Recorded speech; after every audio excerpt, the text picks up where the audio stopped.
situación del presente caso, vemos acá hacia dónde iban esas sumas de dinero.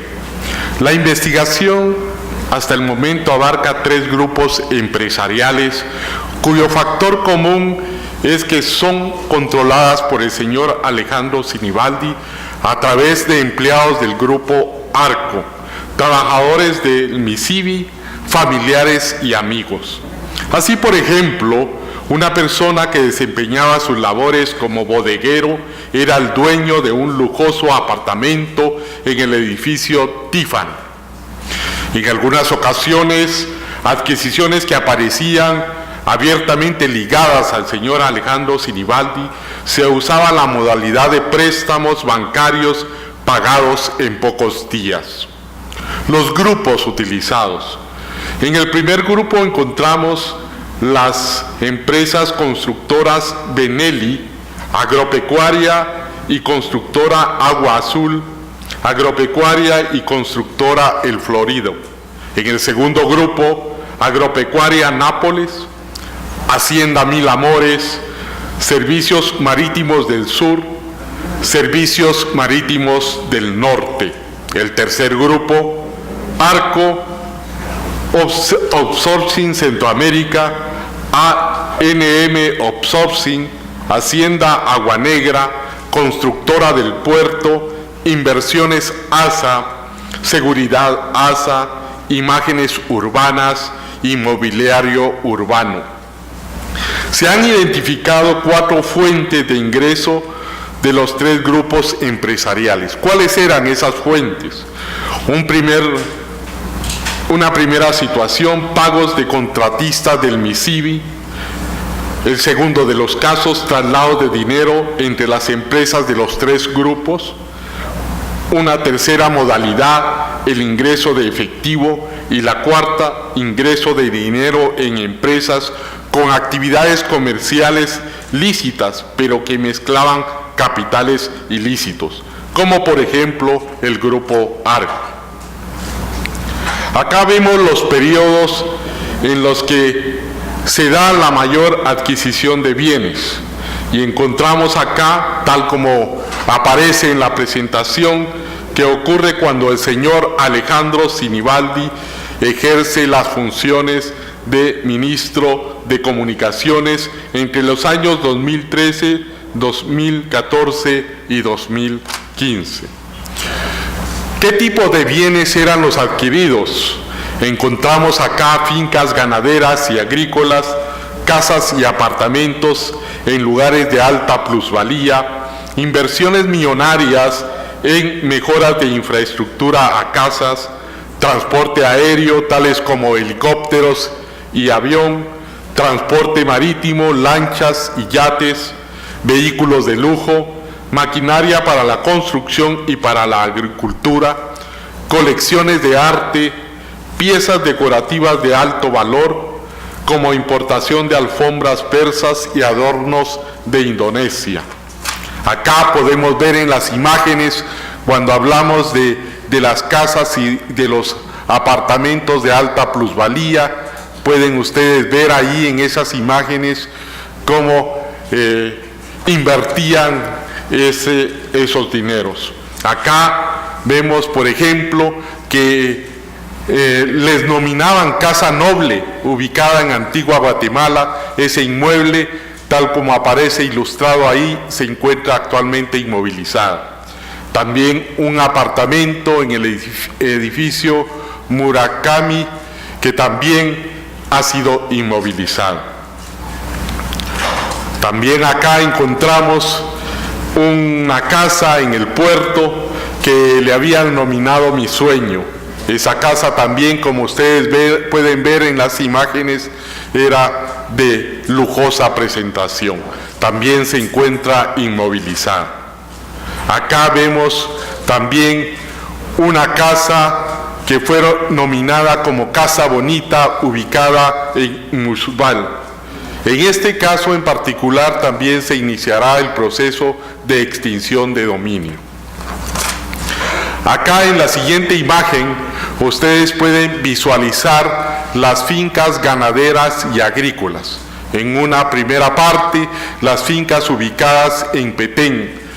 En la primera imagen de ubicación, ahí con los puntos en amarillo, encontramos dónde se ubican esas fincas que fueron ubicadas de acuerdo a la investigación realizada, de las cuales pues tenemos individualizadas ahí la finca El Lago, otra de nombre desconocido, y la finca en Paso Caballo. Esas son las ubicadas en el Petén. Ahora bien, las fincas ubicadas en el departamento de Izabal, acá también tenemos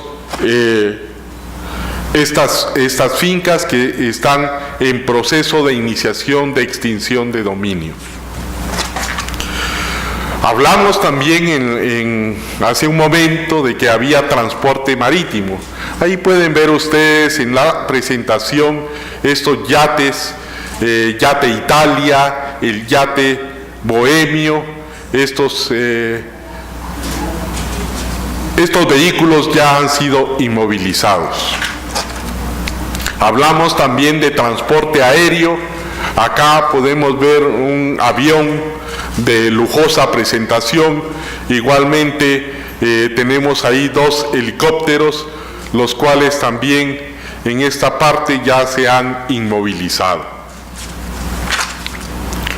Hablábamos también de que pues estas personas no solo invertían en fincas y vehículos, también se daban a la tarea de invertir en piezas de alto valor, tal como vemos allí en la presentación. Aparece un recibo de pago por unas obras de arte, ahí por las sumas que aparece allí en ese documento.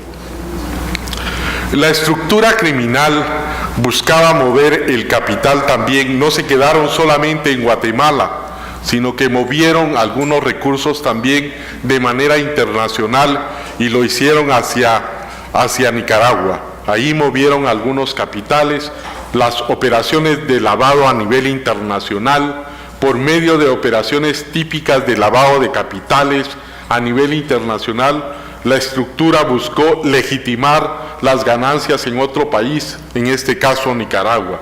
Así, en el año 2016, realizaron de forma apresurada una serie de acciones en este país, las cuales incluyeron viajes de testaferros de las empresas, contrataciones de firmas de abogados y la creación de sociedades de fachada.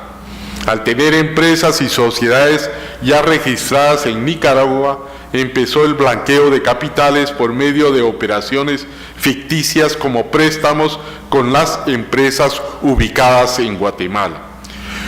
El objetivo obviamente era convertir el dinero o bienes ilícitos en capitales aparentemente lícitos para que ingresaran al círculo financiero de Nicaragua y alejarlos del control de las instituciones guatemaltecas. La estructura se asesora para buscar el mecanismo de traslado de capitales hacia Nicaragua. El 2 de noviembre del año 2016 se localizó un diálogo de chat vía WhatsApp en el cual Douglas Paredes Álvarez comenta a su esposa Ana del compadre lo siguiente: es que si les digo que se da préstamos entre compañías, me piden mandar un acta de junta de accionistas en Guate. Entonces la otra opción es que en Nicaragua hagan un acta de aportación de capital. Me confirma si estoy bien. Ana del compadre le contesta: así es, sería inversión en acciones con el extra que quedaría claro el origen de los fondos. Ahí vemos los documentos de cómo la estructura hizo estas operaciones. Los socios de las 5 empresas en Nicaragua, la organización criminal crea 5 empresas para inyectarles capital ilícito, es decir, la plata de la cual ya habló el doctor Iván se trasladaba hacia Nicaragua. La formalización estuvo a cargo de la oficina de abogados Pacheco Coto en Managua, Nicaragua. Estas empresas aparecen vinculadas como socios los guatemaltecos Douglas Yoalmo Paredes Álvarez, Juan Ramón Solórzano Gencle, Carlos Presa Aguirre, José Francisco Presa Aguirre, Jorge Mario Francisco Solórzano Vázquez, Jorge Mario Francisco Solano Vázquez, Pedro José Valenzuela Crespo. ¿Cuál era el objetivo? Era mover el capital ilícito de las empresas de la estructura criminal dirigida por el señor Alejandro Sinibaldi. Ejemplo de las comunicaciones entre los abogados de Nicaragua y los miembros de la estructura en Guatemala. Este documento que presentamos a ustedes en este momento es remitido por la firma de abogados Pacheco Coto de Nicaragua a los señores Juan Ramón Solórzano y Douglas Yoalmo Paredes de la constructora Benelli Sociedad Anónima, referente a una oferta de constitución de sociedad anónima en Nicaragua, esto con fecha 29 de julio del año 2016. Las empresas creadas en Nicaragua utilizan nombres similares a la red en Guatemala. Aquí, para que no hubieran muchos elementos de distorsión, encontramos Inversiones Benelli Sociedad Anónima y similar a Constructora Benelli Sociedad Anónima. Inversiones Domnico Sociedad Anónima, nombre de una de las fincas situadas en Petén. Inversiones MJS Sociedad Anónima, cuyas iniciales guardan similitud significativa con las del nombre de María José Saravia, esposa del señor Alejandro Sinibaldi Aparicio. Por último, Agropecuaria y Hacienda Piedrasanta Sociedad Anónima, similar a las sociedades Hacienda Agua Negra Sociedad Anónima, Agropecuaria y Hacienda Agua Azul Sociedad Anónima y Agropecuaria y Hacienda El Clarito Sociedad Anónima. Esta información, que fue obtenida de los medios digitales incautados al señor Douglas Paredes Álvarez, nos permitió arribar a estas conclusiones y a la obtención de estas conclusiones. Socios del resto de empresas en Nicaragua. Acá encontramos Inversiones Nápoles Sociedad Anónima e Inversiones Benelli Sociedad Anónima con Juan Ramón y Douglas. Estos nombres corresponden a Juan Ramón Solórzano Gencle y Douglas Paredes Álvarez. Inversiones MJS, constituida por Francisco Javier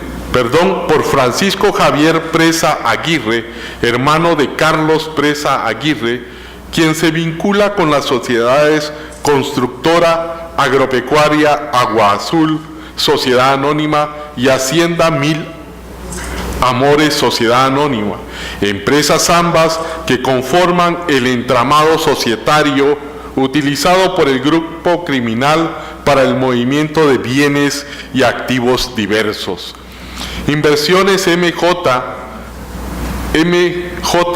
constituida por el señor Francisco Javier Presa Aguirre, hermano de Carlos Presa Aguirre, quien se vincula con las sociedades Constructora y Agropecuaria Agua Azul Sociedad Anónima y Hacienda Mil Amores Sociedad Anónima, empresas ambas que conforman el entramado societario utilizado por el grupo criminal para el movimiento de bienes y activos diversos.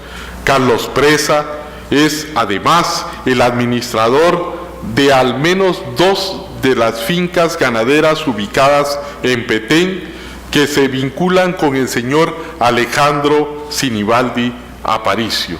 También aparece el señor Pedro José Valenzuela Crespo. Acá también encontramos que parte de este dinero, de acuerdo a la información obtenida, se encontraron en comunicaciones que indicaban la compra de boletos para miembros de la estructura criminal hacia Nicaragua. Ahí se ve en la presentación el detalle de coordinaciones con la agencia de viajes CTN Group.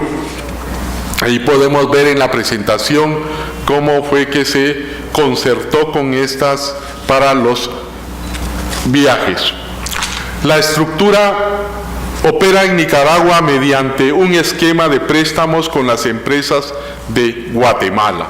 Acá, Inversiones Don Nico Sociedad Anónima, por préstamo por $400,000, con autorización de los socios Pedro José Valenzuela Crespo y Jorge Mario Francisco Solano Vázquez. Se realizaron gestiones para la concreción de un préstamo por parte de la sociedad constituida en Guatemala de nombre Constructora y Agropecuaria El Florido Sociedad Anónima, cuyo representante legal es Juan Ignacio Florido, vinculado a su vez con el entramado de empresas de cartón del grupo investigado. La documentación indica una operación de crédito por el monto de $400,000 realizada en Managua, Nicaragua, por el notario Diógenes Emiliano Velázquez Vela el 18 de noviembre del año 2016. Por su parte, Inversiones MJS Sociedad Anónima, también un préstamo de $500,000. Los socios Javier Francisco Presa Aguirre y Douglas Yoalmo Paredes Álvarez autorizaron realizar gestiones para la materialización de un préstamo por parte de la sociedad constituida en Guatemala de nombre Agropecuaria Nápoles Sociedad Anónima, cuyo representante legal es Renato Rafael Hernández Castillo, vinculado a su vez con el entramado de empresas de cartón. La documentación indica una operación de crédito por el monto de $500,000 realizado en Nicaragua por el notario Diógenes Emiliano Velázquez Vela el 15 de noviembre del año 2016. Acá vemos la manera en que la apertura de cuentas en Nicaragua se localizó información en las gestiones para la apertura de cuentas bancarias en el Banco Procredit de Nicaragua por parte de las sociedades Inversiones Don Nico Sociedad Anónima e Inversiones MJS Sociedad Anónima. Acá podemos ver en la presentación cómo fue que se hicieron y se llenaron esos formularios para la concreción de esas cuentas bancarias. Asimismo, documentos para coordinar las transacciones financieras. Acá vemos cómo se hace referencia a la certificación notarial del acta número 02 que corresponde a la autorización del contrato de préstamo entre Agropecuaria Nápoles Sociedad Anónima e Inversiones MS Sociedad Anónima y su representante, el señor Francisco Javier Presa Aguirre. Igualmente acá vemos cómo ese documento corresponde a un correo electrónico de Gmail en que se indican los datos necesarios para llevar a cabo la transferencia de dinero desde Guatemala hacia la cuenta de Inversiones MJS en Nicaragua. Y hay un documento anexo al correo electrónico en el cual se indican los datos de la cuenta en el Banco Procredit Nicaragua. Acá vemos seguidamente las imputaciones formuladas, en este caso a estos señores. Pero vamos a pasar ahora a la siguiente fase y voy a cederle acá la palabra al comisionado para que veamos la parte del financiamiento electoral. Como recordarán, Alejandro Sinibaldi fue electo diputado para el Congreso de la República en el periodo 2008-2012. Luego renunció para participar en el año 2011 como candidato a la alcaldía de la ciudad capital, evento electoral en el que obtiene el tercer puesto. Y en el 2012 es nombrado como ministro de Comunicaciones, cargo del que renuncia en agosto del 2014. Un mes después es presentado en la Plaza de la Constitución como el candidato oficial del Partido Patriota para las elecciones presidenciales del 2015. Los allanamientos que se han venido realizando permitieron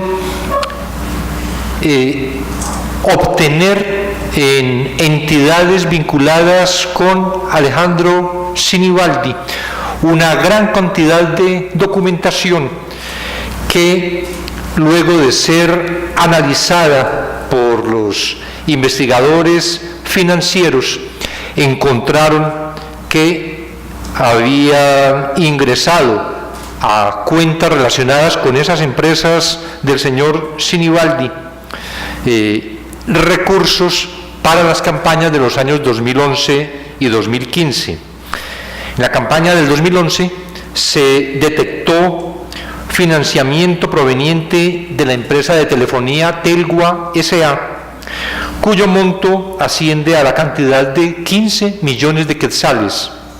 Y también se encontraron para esa misma campaña del 2011 pagos de empresas vinculadas con Alejandro Sinibaldi para la campaña del Partido Patriota, no reportados al Tribunal Supremo Electoral.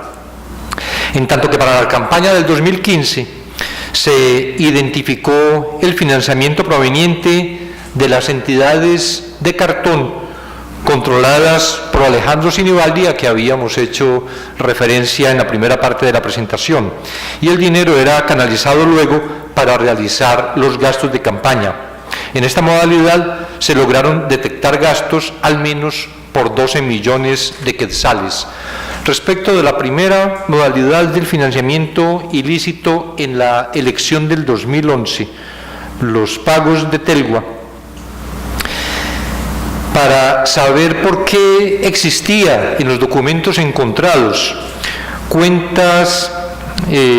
depósitos en las cuentas de empresas vinculadas con Alejandro Sinibaldi, efectuados por Telgua, se entrevistó a su entonces gerente, Julio Carlos Porras Sadik. En declaración de prueba anticipada, el señor Porras Sadik aceptó la entrega del dinero para el Partido Patriota por los 15 millones de quetzales, compuesto por 12 cheques y 20 facturas a 6 empresas. 5 de los cheques no tienen factura, una modalidad similar de hacer un pago a una empresa de manera ficticia, como si se estuviera comprando un servicio, y unas facturas que la empresa expedía a Telgua. El gerente indicó que el financiamiento al Partido Patriota fue entregado como parte de una estrategia político-comercial de Telgua, diseñada por Julio Ligorría, para tratar de resolver un litigio existente entre Telgua y Tigo.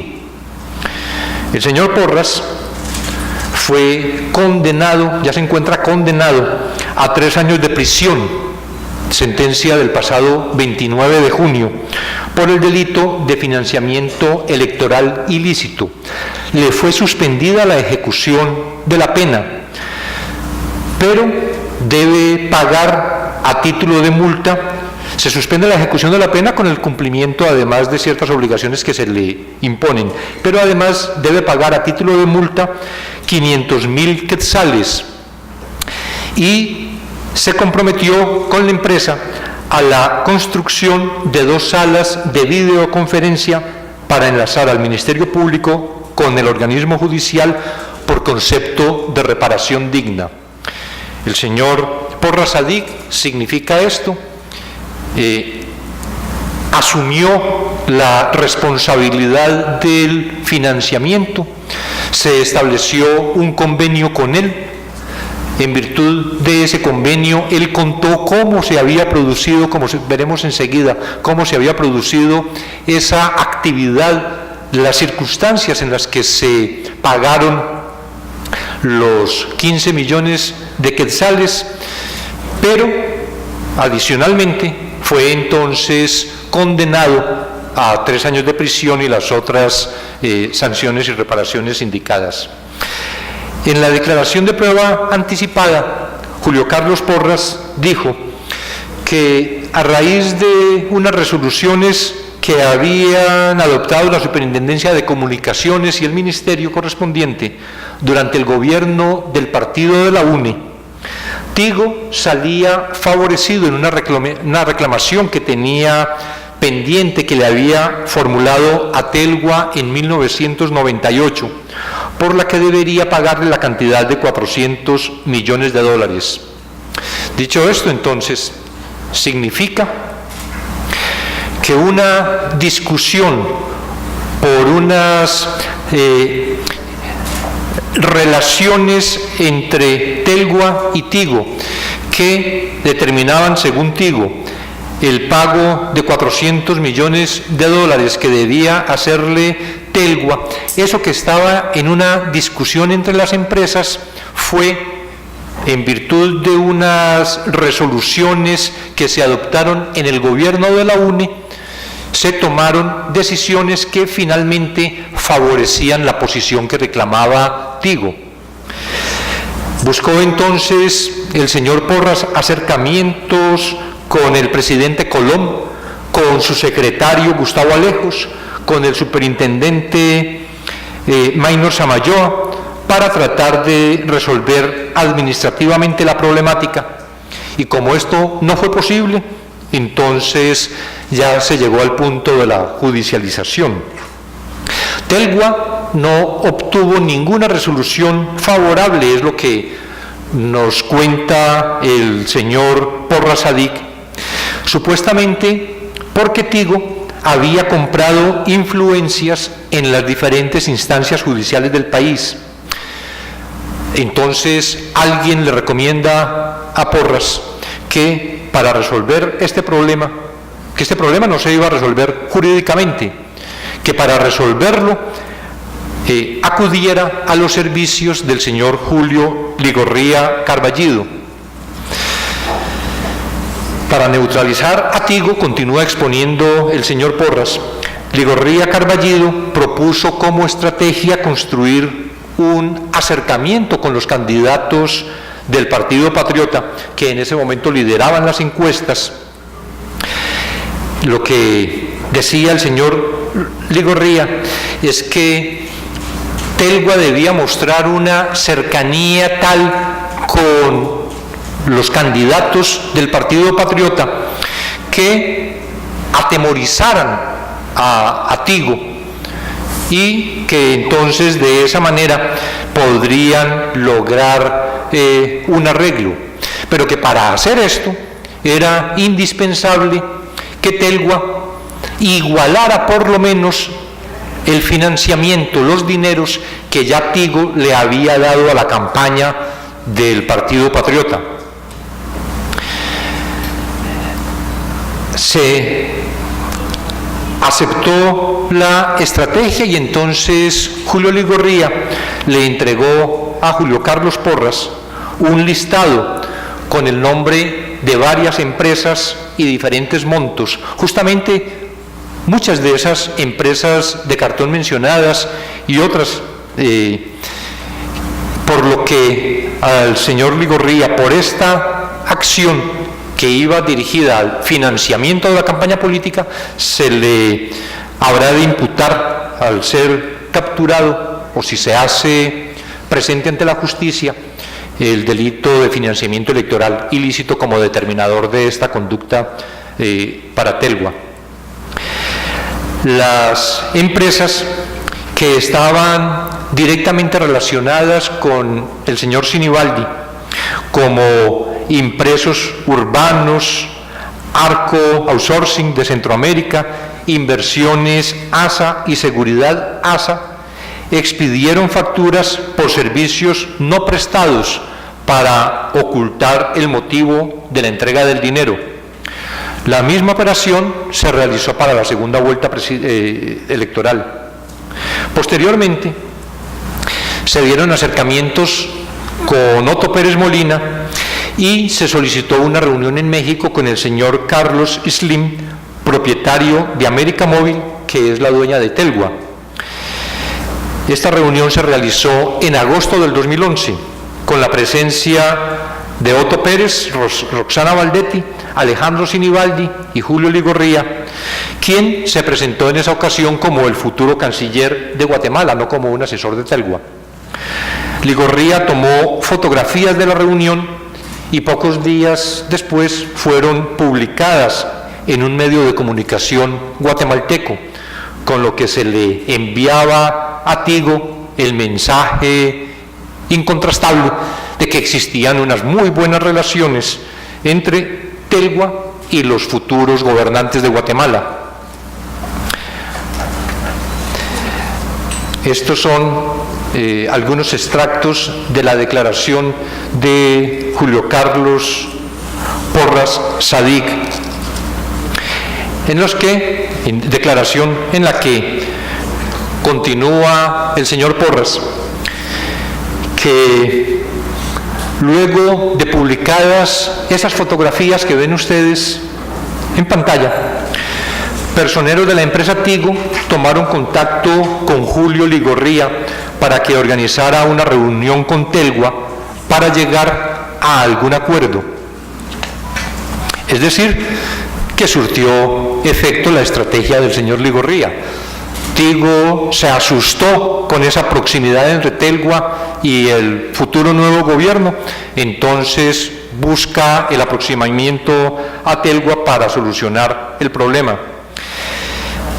Dijo que a menos de un mes de la publicación de las fotografías, el 2 de septiembre del 2011, firmó con la empresa Tigo un contrato de transacción y finiquito del litigio por los $400 millones. Es decir, se solucionó el problema de Telgua, financiando al Partido Patriota, contratando los servicios de Julio Ligorría. Por eso afirmamos que esto evidencia cómo las relaciones del poder político estatal y empresarial se influyen y utilizan mutuamente para el desarrollo de prácticas de competencia comercial malsana y para la perversión de los modelos democráticos de elección de funcionarios y de ejercicio del poder del gobierno.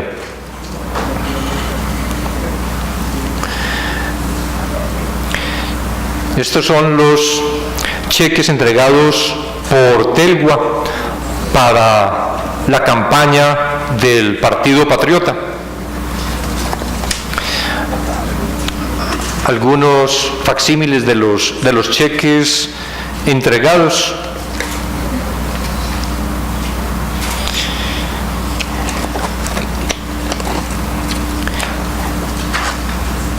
En las elecciones del 2015, que es el otro evento, en el anterior, los cheques de imágenes urbanas para Partido Patriota, es también la otra modalidad de financiamiento electoral ilícito que les indicaba al inicio.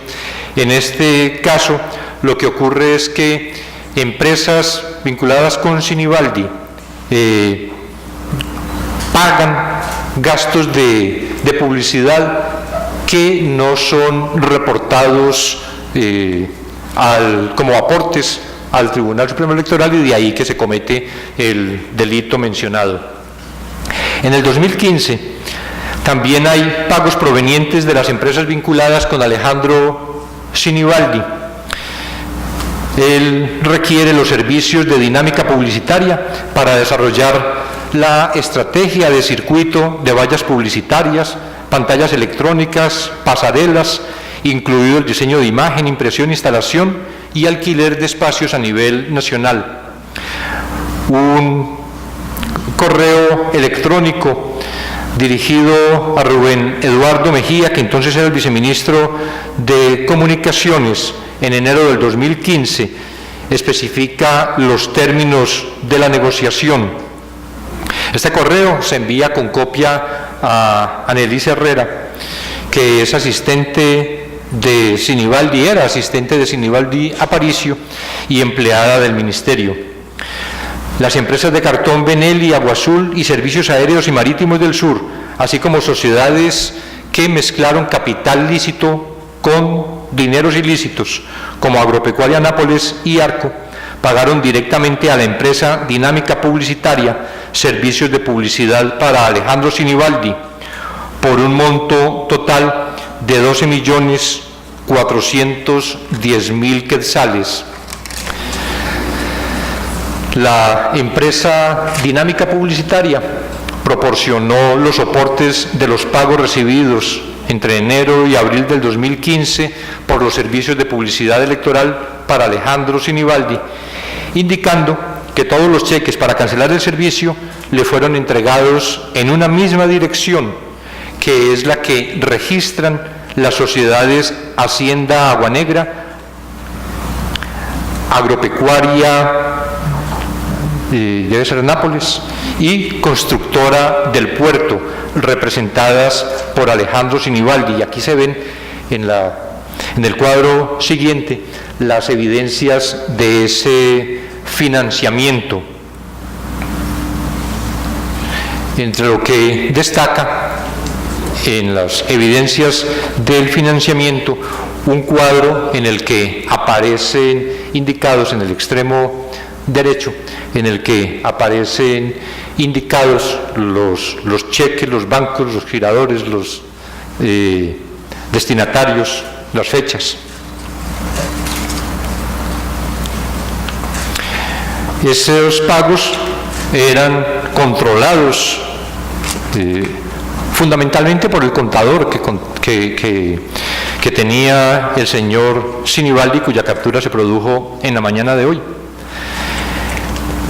Esos pagos a Dinámica Publicitaria, y se encuentra entonces como Hacienda Agua Negra y Agropecuaria Nápoles pagan 1.220.194 de acuerdo con lo indicado el 30 de abril del 2015. Y otra manera ilícita en el financiamiento electoral se produjo en virtud de la compra que empresas asociadas a Sinibaldi hacen de la alimentación para la asistencia, para los asistentes al acto de proclamación de Alejandro Sinibaldi como candidato presidencial del Partido Patriota en septiembre del 2014. Se requirió a la empresa Pollo Campero, que suministró toda la información relacionada con la cotización, la entrega, la forma de pago, aclaró cuáles eran las circunstancias que se habían desarrollado en esta ocasión. En la negociación con Pollo Campero intervinieron Edgar Cristiani, Jonathan Tirsa Yaraced Herrera y Annelise Herrera Monterroso, la asistente personal de Alejandro Sinibaldi. Dijo la empresa que por la venta de 71.000 cajas de pollo y 10.600 muffins que hizo, se facturó a Constructora Benelli por 1.373.700 quetzales, valor que fue pagado mediante cheques de gerencia del Banco GIT Continental, cuya numeración se observan en pantalla. Benelli también se relaciona por medio de facturación emitida a empresas constructoras de obra adjudicada en Misivi durante la gestión de Alejandro Sinibaldi. En unos allanamientos realizados en zona 12 se ubicaron documentos referentes al pago de Constructora Benelli a Pollo Campero, documentos que coinciden con los datos aportados por la empresa que prestó el servicio el 21 de septiembre del 2014. Están los documentos suministrados por Pollo Campero a los que he hecho referencia, y en este caso entonces la ilicitud del financiamiento radica en que la compra de los pollos, que además era una compra lícita con dinero ilícito, pero que la negociación aparece como lícita, no fue reportada, lo cual significa que hay un financiamiento anónimo, que es lo que constituye el delito de una de las modalidades de este delito de financiamiento electoral ilícito.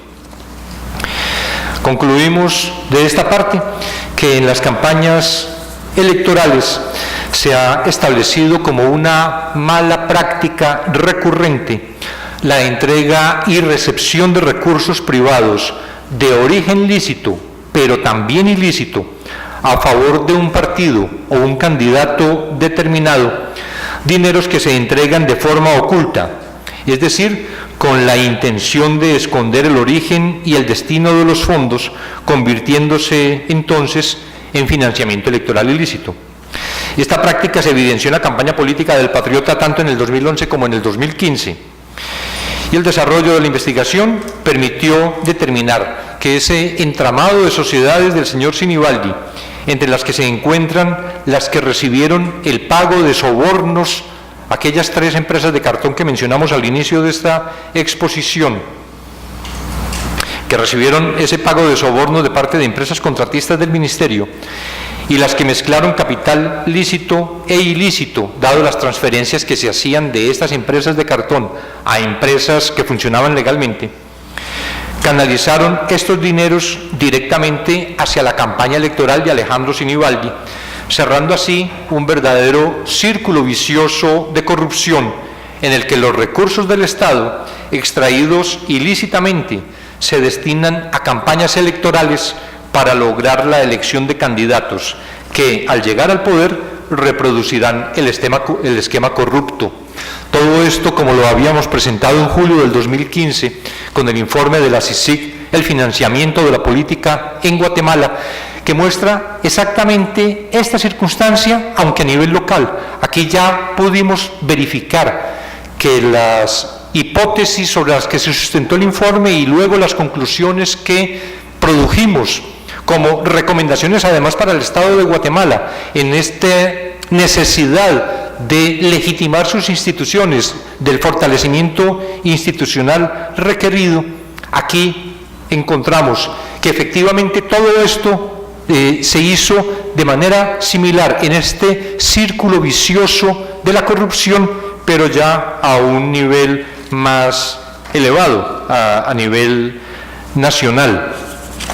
Naturalmente que, por lo que ha sido narrado por el señor Julio Carlos Porras Sadik, se ha dispuesto iniciar investigación penal, de un lado, por el financiamiento ilícito que haya realizado Tigo al Partido Patriota, en las circunstancias ya narradas por el señor Porras Sadik, pero igualmente por las relaciones eventualmente ilícitas con el gobierno de la UNE, que, como lo señalaba el señor Porras Sadik, emitió resoluciones que favorecían la posición de Tigo, con quien tenían, con la empresa Tigo, una gran relación y existía un gran apoyo. Todo esto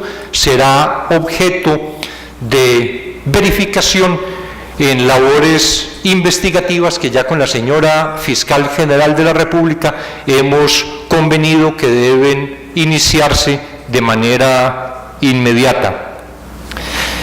Finalmente, este que es más bien como el cuadro resumen de todas las relaciones criminales, de todas las estructuras que se manifestaron en cada una de estas modalidades delictivas, incluida la que con la que finalizará el doctor Archila, relacionada con la obstrucción a la justicia.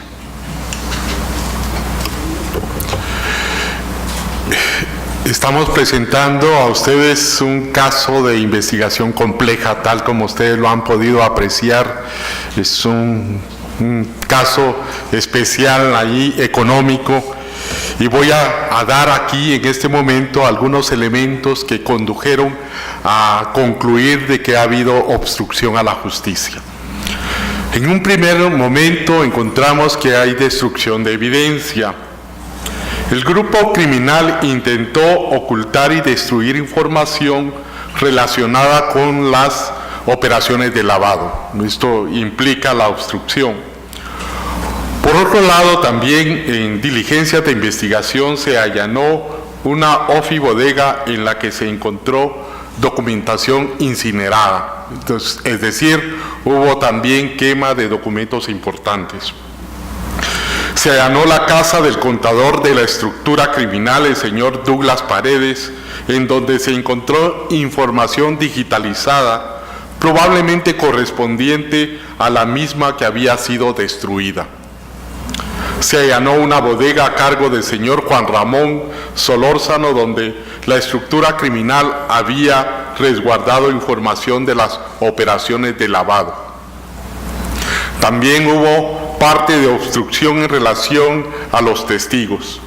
Se tuvo noticia que el señor Alejandro Sinibaldi, el señor Juan Arturo Gerner y grupos de abogados al servicio de la organización criminal contactaron a representantes legales y socios de las entidades de cartón antes señaladas para instruirlos sobre cómo debía